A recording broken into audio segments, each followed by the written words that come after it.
high-impact bills we were very divided on, I think it's fair to say.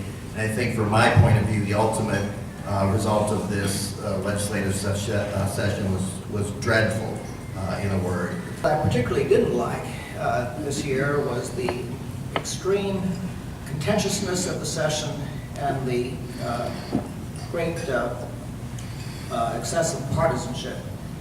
I served in the legislature for about 20 years back in the last century, and things have changed significantly since I came back. And there's a toxicity in Iowa that I'm afraid is somewhat reflected in what we see on the national level.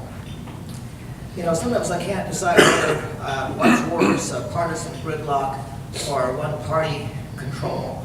I've seen with both the Democrats and the Republicans over the years, and it seems that when one party has control, it's too much, too quickly, and not the kind of balance that Iowans want.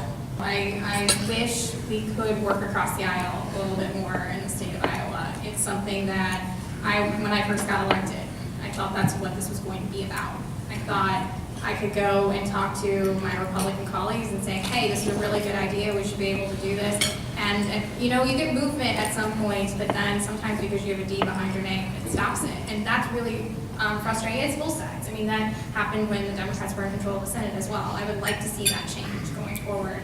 And you know, part of the issue though this year was a lot of the stuff that was being passed, it's personal. And people like to say that politics isn't personal.